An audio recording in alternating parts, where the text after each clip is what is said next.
Good afternoon, Good afternoon. esteemed panelists, distinguished attendees, and global tech enthusiasts. So I warmly welcome you to the Emerging Tech Summit when we stand at the crossroad of innovation and future. Today, it's my absolute pleasure to moderate the panel discussion with you as we have been keenly anticipating towards a sustainable tomorrow.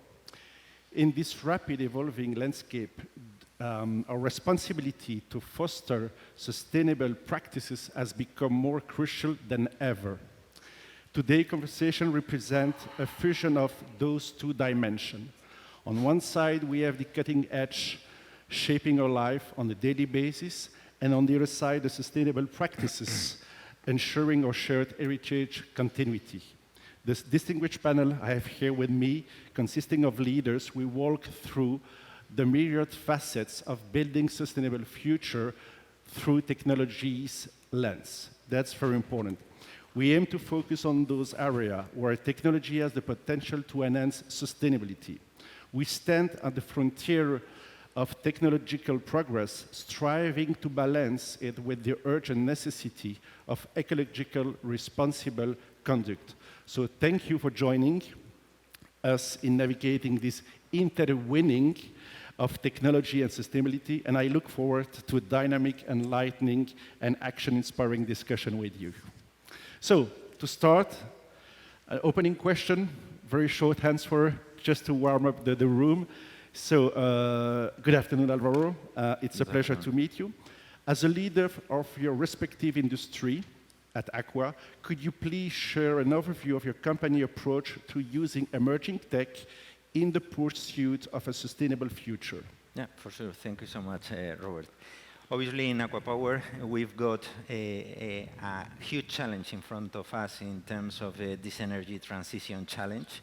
And obviously, we are applying on the business technology arena a set of different capabilities in terms of energy renewables, everything regarding the green water, and the green hydrogen in the way we are performing in NEOM. And in doing so, obviously, we need to support all these challenge in the energy transition path with emerging technologies. The use of artificial intelligence, the use of robotization, and a set of different capabilities that obviously are transforming completely the way of working and the way the industry behaves. So the landscape is already there, and we are working with the objective, obviously, of transforming the industry and transforming our ecosystems. Thank you, Alvaro.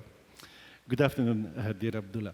So we spoke together, and we talked about the fact that maybe it would be interesting to define sustainability in this, fast-moving world. So can you please define what's your view on that and how you will define this? Yeah, sure. Assalamu alaikum. So sustainability is securing the future and securing the today, our requirements, while we are not harming the next generations of life. So it goes like a harmony between today and our action of today and the social life that we are encompassing. And it goes into three areas or three aspects that we have to make sure that we are focusing on those sustainabilities, which is the environment, the social life, and the economic. Thank you. Thank you, dear Abdullah. So, good afternoon, Adrian. Nice to meet you, nice to have you here. So, very briefly, on the aspect of sustainability, sustainability has so many aspects: economic, social, environmental. So in which of these areas your company made the most significant advance, and what were the challenges you had to overcome? Well, the concept of sustainability for us boils down to a very simple thing: to continue to keep the lights on in the global economy, so to speak, while doing our best to impact and transform the environment the least by using the latest, the cutting-edge technology that we have available. So President Amin Nasser is always championing for what he calls a pragmatic and more inclusive energy transition, which is the key of having a sustainable future. It's actually the key for having any kind of future. So it boils down to a seamless integration, if we want, of responsible hydrocarbon management, cutting-edge energy initiatives, ecological conscientiousness and stewardship, and mixing it with a holistic and integrated socioeconomic progress. That's, in a nutshell, how we are seeing the role we play in the sustainability field. But the essence of it, like my colleague Abdullah was saying, is making sure that we have a successful business today, that we can let our children and the children of our children, they can inherit it, and at the same time, they have a decent environment to live in. Because the essence of manufacturing is transforming the environment. This is where sustainability actually comes from the need to impact the transformation of the environment in the least way. Thank you, Adrian. Good afternoon, Volker. So maybe to close the opening question with you, in your own words, because we have a team today towards a sustainable tomorrow, how can you describe what it means for your company, the specific themes for this panel today?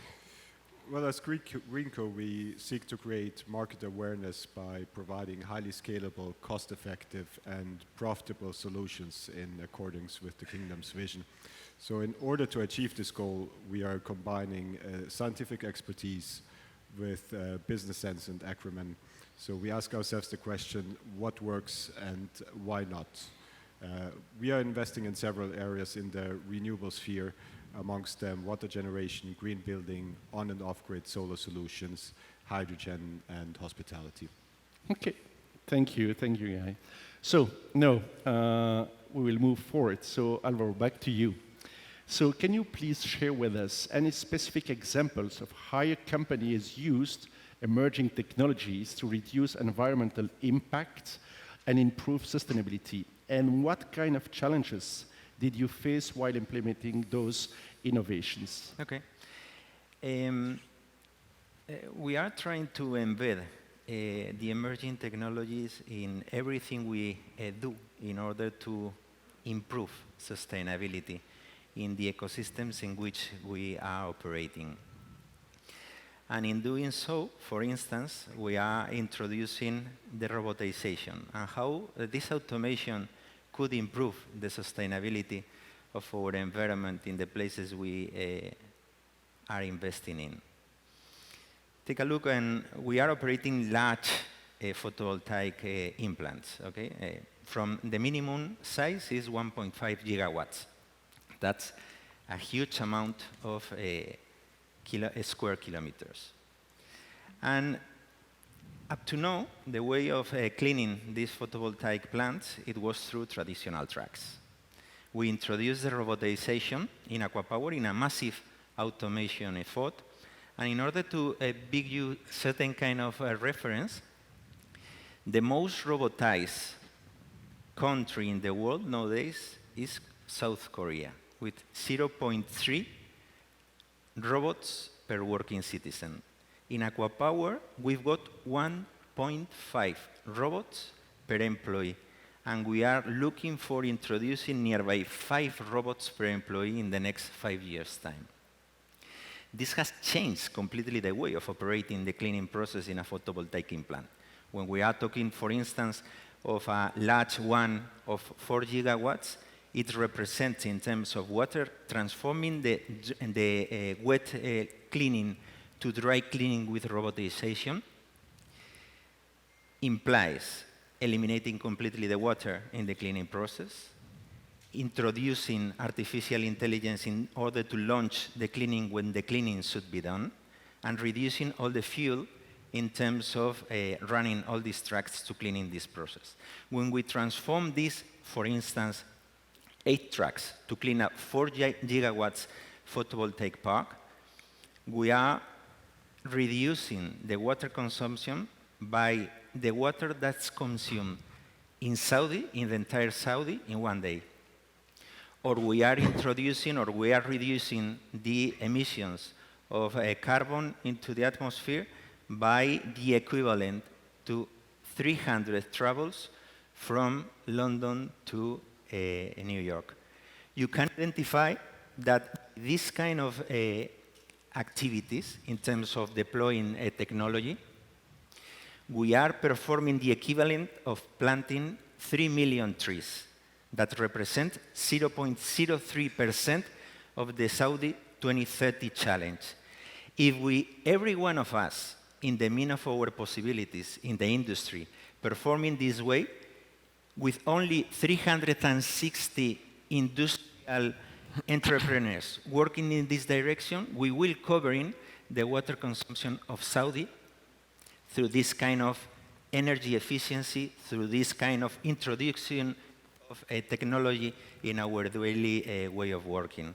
So the challenge is settled, the challenge is already there, and what we need to do is commit with the challenge in order to make it, through doable things, our contribution to the transformation in our society. Thank you, Alvaro. So Abdullah, after having defined sustainability for you, maybe if you can describe what it means for your company to march towards a sustainable tomorrow. What's the plan behind this? Okay, so marching towards sustainable tomorrow, that means that every company, not even our company, that we have to take always a step ahead.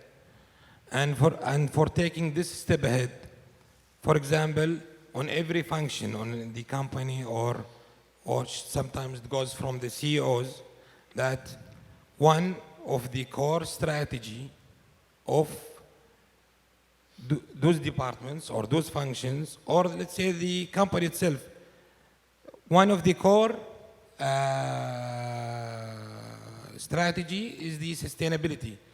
You need to embrace, you need to augment the sustainability as this is your core. Then this will make the company take a step ahead and think of this sustainability and understand the value of those strategies that you are implementing. And for companies always, as what I previously mentioned, you need to always take in consideration three aspects, which is the environmental and the social and the economic. So from environmental sustainability, you need to include how you are minimizing the carbon footprint, for example, how you are conserving the resources, how you are adopting those renewable energies. This is from the environmental part. And from the social part, the social sustainability, how you are introducing those diversities and securing the life. You need to secure education, you need to secure the healthcare, you need to secure a clean water, and you need to secure the minimizing the waste. This is from the social life, because this is one of the important part for the next generation as well, not for the current generation. And from the economic, sometimes, and one of the, I think this is sometimes in the HR, why you are introducing remote work from home. One part of the sustainability is you are reducing the carbon emissions. When you're staying at home, you know, the number of traffics on the streets, on the cars, you are thinking of the future generation and you are making a green sustainability. And for some other innovators and subject matter experts, they have always to march toward the sustainable, how they can embrace those innovation and collaboration and include Also, if I see my peers of companies, how they are innovating, I have to innovate as well, and I have to enhance those innovations, and I have to think if it is one of my strategy, one of my value, to think of it. I need to adopt. I need to adopt about the sustainability, and we have to believe in it. It starts from the individual, then up to the company level, then from the governmental regulation.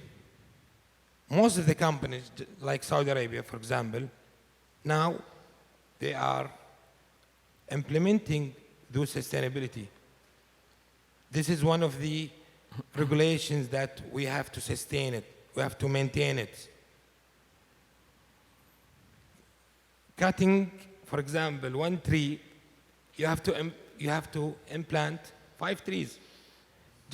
Don't just only remove and go. This is how from individual part. You have to believe in it. When you cut, so when you remove something from the nature, think of how you will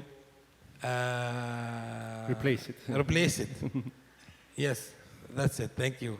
Thank you, Abdullah.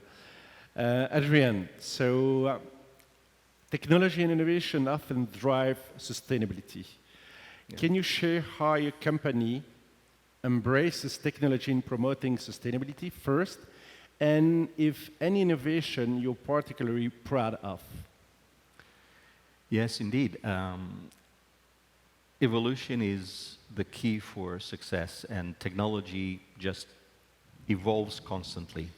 You know, probably we just have to take into consideration where artificial intelligence, generative AI, the speed at which things are transforming over the last 6 months, right?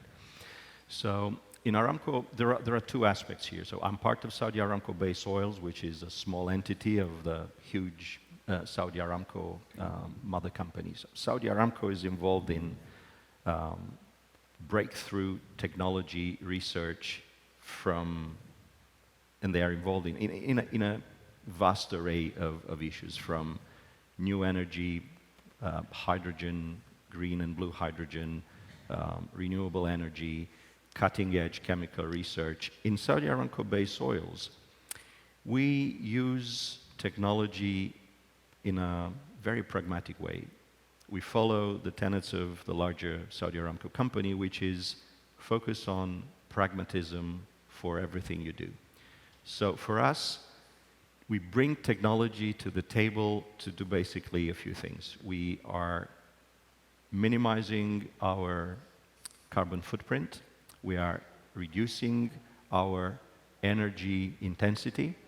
We are improving our energy efficiency. And we are reducing the carbon footprint goes through basically improving the operational efficiency of our assets.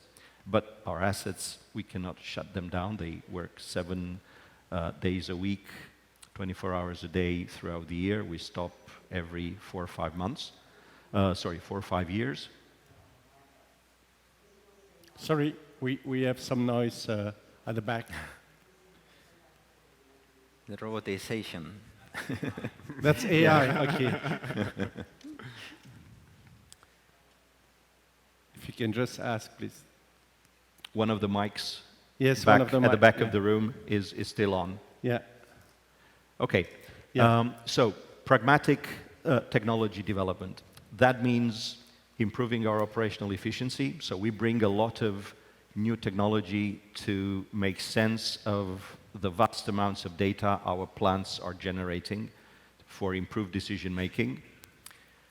We use technology to make sure that we develop new processes that could lead to breakthrough development in our world. And I'm actually quite proud to mention 2 key such breakthroughs in our industry. For the time being, they are at prototype level. But if they prove successful, one of them will be arguably the major breakthrough that happens in the downstream refining and processing in the last probably 40 years.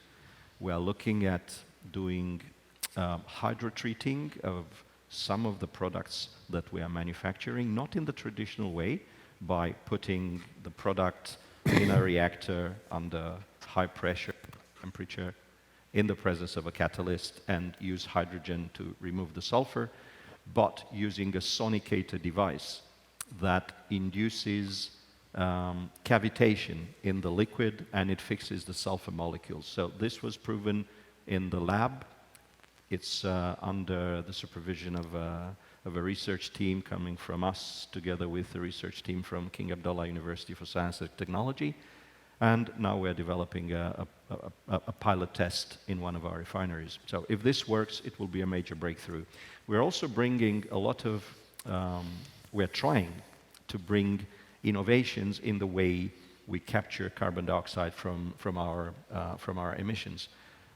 We're trying to, again, it's a novelty in the field. We're trying to bring a cryogenic method of sublimating the carbon dioxide from the flue gas, which, again, it works in laboratory. It would be really nice if it works in situ. We'll see in the next 6-7 months. Again, we're running a pilot test. These are just a few examples of how things that are very well grounded in the physical and chemical reality of our world are having the potential, have the potential of changing fundamentally the way we do business. And each of these things, they have an impact on the profitability of the company, on the efficiency of our processes, but also on what I was saying earlier, the final goal of sustainability being having a successful business that manufactures the products that are essential for our world, at the same time minimizing the impact on the environment. Okay, thank you. Excellent. So, Volker, based on your experience, what would be your advice to other companies in Saudi Arabia that are just beginning their journey towards sustainability? What first steps should they take? Thank you very much for this question, which I would like to divide into two parts.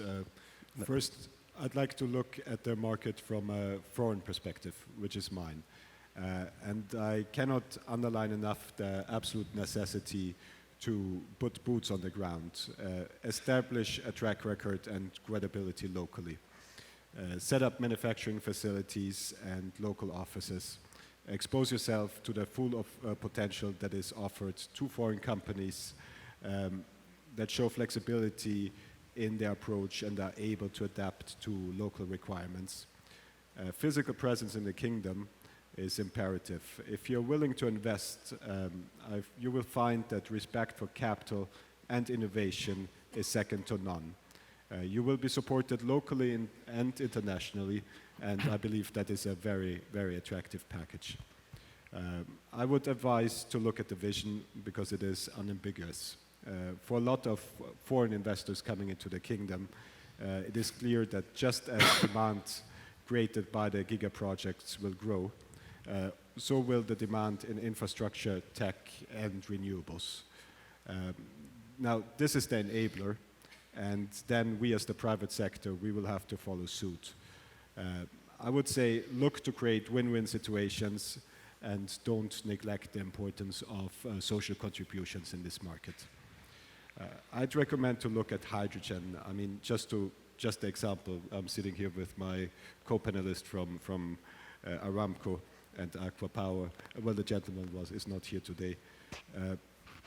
The 8.5 billion projects currently under construction with NEOM, ACWA Power, Air Products. Look at renewable energy, gas, blue hydrogen, and the enormous amounts that are being invested in this sphere. Now, it is well established that the energy transition in Saudi will lead to 50% of energy being produced from renewables. So I would advise everyone to look at the entire value chain for opportunities. Now, in a global comparison, for equivalent risk, renewables and tech are getting a premium. Now, and what's more, it is highly likely that with time, the cost of capital will be very low in the kingdom for the benefit of everyone as more capital enters the market. Now, for local companies, I'd suggest to take advantage of the support infrastructure that has been created. Look at the projects that are currently being tendered. They are prime examples of diversification. You will find schools, production facilities, hospitals, etc. And all those projects, they have a very, very large sustainability component. And being able to address those requirements will make you stand out amongst your competition. And I believe my esteemed co-panelist will agree. Thank you, Volker. So Alvaro, back to you. It's an interesting question because I do remember when I started at IBM, let's say a couple of years ago, back in the 90s, I started, to develop my first algorithm on not IBM Watson, it was the former IBM Deep Blue, and it was huge, So now, AI is a huge topic. Everyone is talking about AI. For me, it's, more than 30 years that I'm doing and developing algorithm and everything. So many believe that data-driven decision-making is critical for company championing sustainable practices. So how has your company leveraged big data, analytics, or AI to take more informed decision towards sustainability? Yeah, thank you, Robert. No, we believe in ACWA Power that becoming a data-driven organization is critical in order to help in the sustainability. And we've performed different kind of algorithms. We've built a data platform and machine learning operational factory in order to gather and reuse all these kind of artificial events into our processes. Because having data for the sake of having data, it doesn't lead you to any end. Absolutely. The relevant thing is generating this kind of insights and applying these insights in your daily life, in your operative processes. This is why we are improving the way we are connecting our power plants in our grid. For instance, something that it couldn't be easily connected in terms of the impact of an artificial intelligence algorithm to our power grid should be bringing the best algorithm to predict which is going to be your forecast energy production in the next 3 days' time. This is critical because in the mean, you can provide with this information to the grid operator. The grid operator is going to have the insight in order to decide which is going to be the technology that's going to deliver the energy to the grid. And if you can provide with these insights to the grid operator is going to select between a renewable asset or a non-renewable asset. So this is critical in order to perform the way of bringing the artificial intelligence to our daily life. But it's not only this kind of activities. When we are talking about the water industry, for instance, bringing chemical dose algorithms into the equation, it's going to perform the quality of your water, and it's going to improve substantially the quality of your discharges in the sea, preserving marine ecolife and preserving all of our ecosystems in which we are present in. And it's not only about the S part or the environmental part of the problem, but when we are taking into consideration the ESG topics, we are talking about the comfortability of our people, the safety of our people, bringing artificial intelligence algorithms into interpreting images of our plant's operation is going to give us certain kind of insights if someone is operating some operative activity in an scaffold in a completely unsafe way. And this is going to launch an alarm that's going to give us the heads up that someone is putting his life in risk. So when we are talking about ESG and applying artificial intelligence to our daily life, is by trying to embed all these kind of problems you are performing in your daily life and trying to look for a solution through artificial intelligence. So this is part of our daily life. Okay, thank you, very interesting. So, Abdullah, technology and innovation often drive sustainability. So, can you share how your company embraces technology in promoting sustainability? It's extremely important. And if any innovations you are particularly proud of? Yeah, sure. Definitely Al-Ajlan and Bros Holding, it is a group of companies, and we are always investing on those renewable energies. We have a sector, energy sector, and this energy sector focuses on the renewable energies.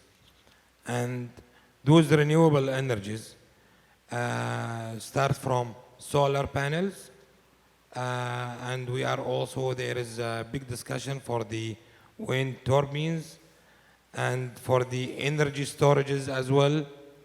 Those are one of the focuses today of our company to contribute with the Saudi vision to introduce or to augment this approach onto our company.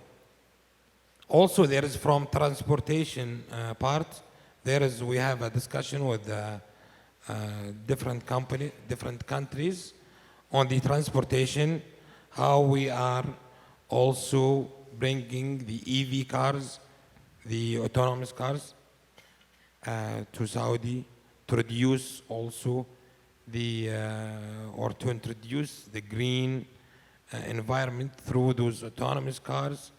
And from the manufacturing, we do have manufacturing, but also we have one of the company, it's called Al-Ajlan Tech.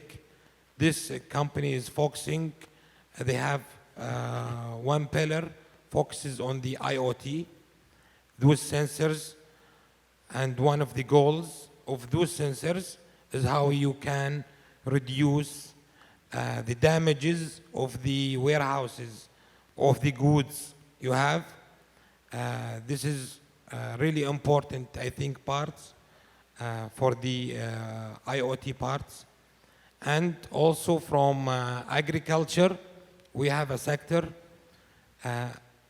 One of the, I think this is most critical, how you are making sure the soil is maintained well.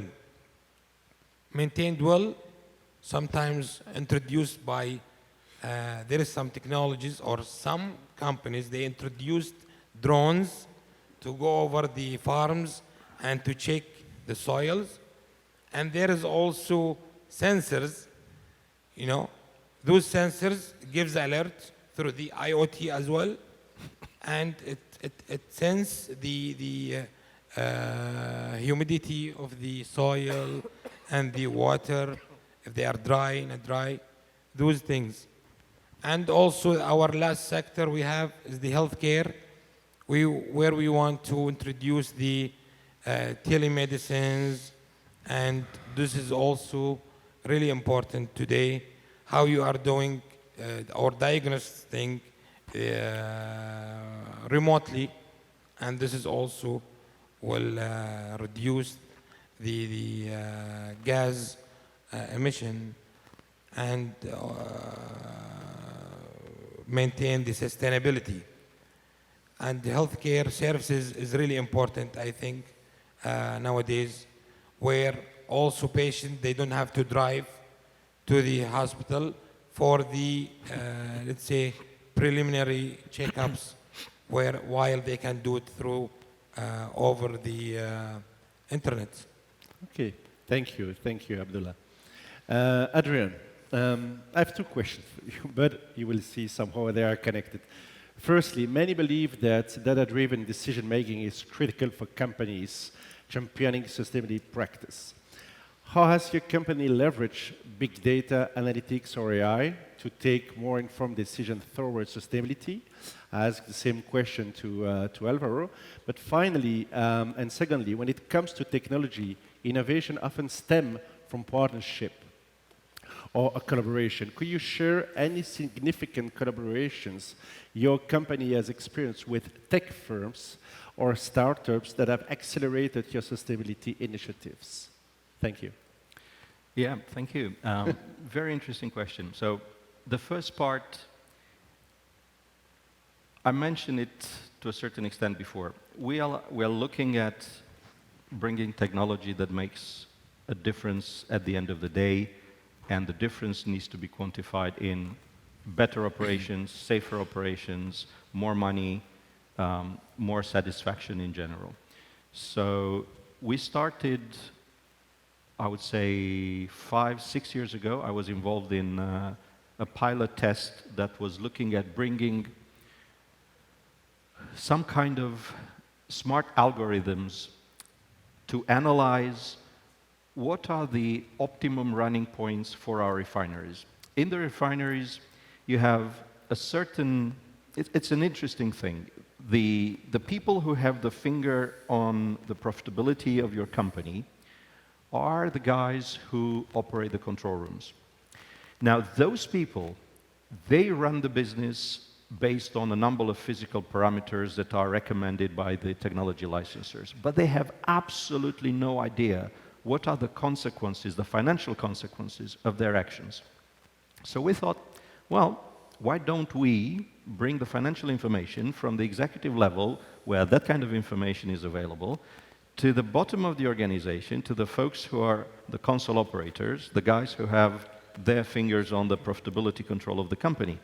And we bring them that information in real time if possible, and we try to tell them, we try to show them what are the financial consequences of their actions, but we try to give them some optimum values for the way they should be maintaining those key parameters that the plants are based on. And this is something that was extremely successful. We tried it as a pilot test in one of our companies in Petroarabig, and we've extended it to all the plants within the refinery, all the plants in the petrochemical complex, and now it has become a standard fixture for all our refineries. So the way this thing operates is by inferals. So you look at the key parameters that are influencing the profitability of your business. You take each of these parameters and you look at what is the standard safe operating envelope for each of these parameters. And then you model the financial implication of each of these parameters within this standard operating envelope. Because there may be a significant difference between keeping the temperature at the top of your distillation column at the bottom level of the allowed interval and at the top level of the allowed interval. Now, this is quite successful. This is something that's not possible to be developed with in-house capacity only. It's impossible. It's way too complex. It requires, we may know what we want the plants to do, and we know what the business, where the business need comes from. But to make that thing reality, we partner with, for this particular application, we've partnered with Boston Consulting Group. Okay. And we have a long partnership with them. We're also working quite heavily with Accenture as our default technology integrator. For example, Accenture integrated all these performance dashboards that we have generated for each of the plants into a sort of automatic control panel that provides real-time information. This information is provided every 30 seconds. And it has become, this universe of optimizing the operations has become the control tower for the business. This is where every single performance discussion starts from, whether we're talking about the daily call that happens with all the assets in the refinery, or the steering committees, the reports we are making for our board of directors, etc. So partnership is of essence. When we choose a partner, basically we want quality. We want people that are ideally smarter than us, who can tell us what we don't know, because we never know what we don't know. So we rely on others from the outside to come and bring this mirror effect and to point us towards areas of potential improvement. This is how it works. Thank you. Thank you, Adrian. So, Volker, we will talk about the future. So, please, can you share some of the future sustainable technologies that your company is currently exploring or plans to invest in, and in the near future or in long term? And how do you see these technologies shaping the landscape towards a more sustainable future? What's your point? Excellent question. Thank you very much. Now, speaking to the investment environment in the region, it's brilliant to see governments focused on a singular goal and not seeing business as an adversary. Now, this is a key ingredient to unleash the ecosystem of the capital markets. Good governance and the government that understands rule of law and partnership with business is paramount. Now, we as GreenCo, we are continuously looking to attract FDI. Now, large-scale projects is very much in the realm of companies such as my esteemed colleagues from ACWA and Aramco. Our focus lies with SMEs, foreign investors and startups that are leading in their niche, in their respective field. So we are looking to create added value for the big players, private and public. Now, recently, when attending events and conferences, we have noticed one big change when being in touch with international startups, investors, and established players. Now, what's different today is the willingness of those entities to establish themselves as full Saudi entities here locally and set up manufacturing facilities. So now that's not least due to the new favorable regulatory framework and of course the clarity of the vision. Again, for a lot of foreign investors coming to the kingdom, the demand created by the giga projects make it clear that demand in infrastructure, tech and renewables will continue to increase as well. So again, this is the enabler, and we as the private sector, we will have to perform, be it on the tech, renewables, utility side or other. Now, the recent amount of FDI invested in the kingdom in infrastructure and tech has created a large amount of international credibility, and this is especially important when it comes to PPP. As you know, you build for 5 years and then you're in it for 20 to 25. I mean, to give you a concrete example, we are currently in late-stage discussions with a Chinese manufacturer to set up a PV production facility, not only for local demand, but also to export regionally. Or when it comes to hydrogen, we're looking to manufacture components locally in partnership with our European friends. Same goes for air-to-water projects and others. Again, the respect for capital and innovation here in Saudi Arabia is second to none, and I would advise everyone to take advantage of the opportunities that are being offered in this unique market. Thank you, Volker. So we still have 1 minute to the closing question, but I'm sure we can have 2 extra minutes. No? Yes? Thank you. So, short answer, please, and thank you for that. So, Alvaro, technology innovation often drive sustainability, as I mentioned. So, can you share maybe how your company embrace technology in promoting sustainability, or maybe any innovation you are particularly proud of? Yeah, no, thank you, Robert. We apply all the concepts of ESG embedded in our daily process. This is why when we are trying to plan a new plant under business development premises, we are applying simulation and artificial intelligence in order to configure the best plan to gain in terms of the energy efficiency of this plant, which is going to be the way we are going to reduce the cost per cubic meter of water produced, or which is the way we are going to produce energy at a lower cost, or the way we are going to deliver hydrogen in the most efficient way possible. This is part of our business development process. When we, for instance, start with the construction, in the construction we can identify that the relationship with our EPC is going to be improved through the interconnection with a common data environment, or through the engineering, reducing in 1,500 kilometers the wire that we are deploying in a photovoltaic plant because the digitalization we are embedding in this process. Or, for instance, in the operations and maintenance, all the artificial intelligence models we previously shared with you. So, to us, ESG and technology makes the perfect combination in order to transform our future and in order to transform the ecosystems in which we operate. Thank you, Alvaro. So, Abdullah, I would know if there is one key message you would like the audience to take away from the discussion we had about marching towards a sustainable tomorrow. What would it be for you?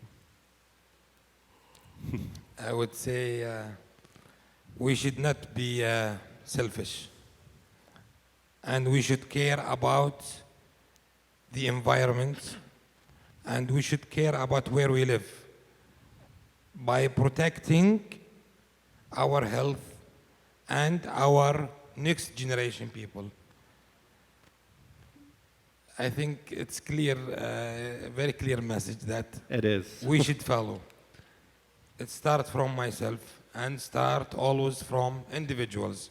It does not start from companies. We should not wait for companies to start this sustainability thing. It should start from us, for our family, for our kids, and for our future generation. That's it. Thank you, Abdullah. Adrian, for you, as we continue to march towards a sustainable future, what role do you envision emerging tech playing in this journey? If there is one key message you would like to share about the relationship between technology and sustainability, what would it be? Well, I would say there is no future without technology. Very simple. That's clear. So for any future to exist, whether we're talking about a sustainable or not so sustainable future, technology must be there to deliver the one thing that is the most important thing for humankind, and that is energy. Without energy, there is nothing. Energy is the most fundamental need of the society. And as of today, as a society overall, we are not able to generate enough energy. That's I would say, the number one challenge. So put people first and environment second. People always should be coming first. Satisfying the energy needs of the mankind should be coming first. To do that, we need several breakthrough technology and scientific breakthroughs in key areas. Particle physics is one, material science is the second, probably chemistry as well. And these breakthroughs, they hold the potential to revolutionize the energy production and make energy abundant, safe, and secure, and affordable for everyone. Without this, there is no future. Very simple. Clear. Thank you. Volker, to close this panel, last question for you. Same as Abdullah. If there is one key message you would like the audience to take away from this discussion, what would it be from you? Well, AI, renewable tech, quantum computing will play a pivotal role in transforming not only our lives, but also our future as a whole. Now, the combination of technical innovation and political will is unbeatable, and I will be very curious to see what will happen in KAUST with the computer chips they have purposed, and this gives this gives me hope not only for Saudi but also not only the region but also the world as a whole. There's nobody that's doing what is currently being done here. Thank you. So to close this, I would like to thank our esteemed panelists. Thank you. Our attendees, thank you for that. And of course, for the organization. Thank you. Shukran.